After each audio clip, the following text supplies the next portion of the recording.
আমরা যদি সংসদে দাঁড়াই, আমরা সংসদে দাঁড়িয়ে আমাদের যে টেবিলে থাপ্পড় থাকবে, এই থাপ্পড়ের সমস্ত নাস্তিক, সমস্ত অন্যায়কারীদের ওই থাপ্পড়ে তাদের ভিতরে কম্পন সৃষ্টি হয়ে যাবে।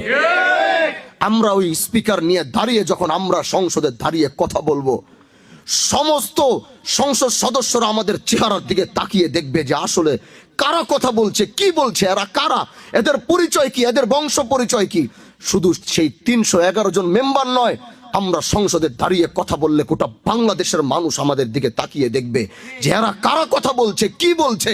কারণ ওই জায়গায় আল্লাহর উপরে শপথ করে বলতে পারবো, আমাদের মতো হানজালারা যদি ওই জায়গায় থাকে, ইসলাম বিদ্বেষী কোনো আইন পাশ করবে, হয়তো আমি মরে যাব, না হয় সেটা কোনোদিন পাশ করতে দেব না। আমরা সেইভাবে কাজ করব। আজকে গ্রাম থেকে আপনাদের সাপোর্ট নিয়ে শহরের নেতৃত্ব শুধু দিব না, এই শিবচর থেকে আপনাদের সাপোর্ট নিয়ে গোটা বাংলাদেশ, শুধু শিবচরের নেতৃত্ব দিতে আল্লাহ আমাদেরকে বানাই নাই। যদি নেতৃত্ব দিতেই হয়, হাজী শরিয়াতুল্লাহ যেমন ভারতবর্ষের নেতৃত্ব দিয়েছে, আল্লাহ যদি নেতৃত্ব দিতে হয় তাহলে গোটা পৃথিবীর নেতৃত্ব আমরা দিব ইনশাআল্লাহ। এজন্য আপনাদের সহযোগিতার ভালোবাসা যদি থাকে, এমন এক রাষ্ট্র মেরামত ইনশাআল্লাহ করব।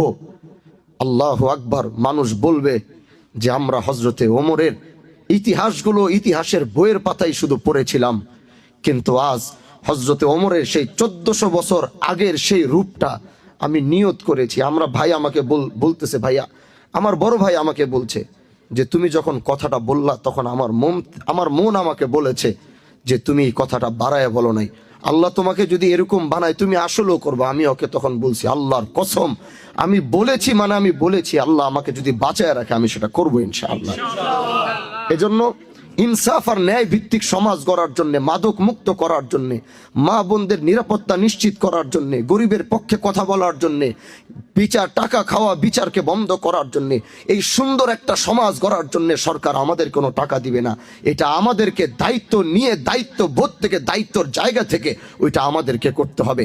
এবং আমি আপনাদেরকে সেই আশ্বাস, সেই ভরসা আমি আমার মা বোনদেরকে দিচ্ছি, আল্লাহ যদি কবুল করে, এখনো যেমন আপনাকে আপনার নিরাপত্তা সুনিশ্চিত করার জন্য আমরা লেগে আছি, আমরা নির্বাচিত হলেও আপনার নিরাপত্তা নিশ্চিত করব।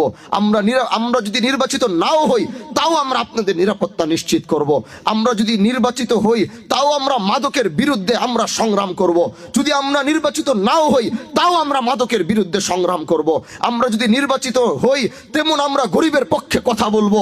যদি আমরা নির্বাচিত না হই তাও আমরা গরিবের পক্ষে কথা বলবো। যদি আমরা নির্বাচিত হই আমরা মজলুমের পক্ষে কথা বলবো। যদি আমরা নির্বাচিত নাও হই তাও আমরা মজলুমের পক্ষে কথা বলবো। এজন্য আপনাদের সহযোগিতার ভালোবাসা যদি থাকে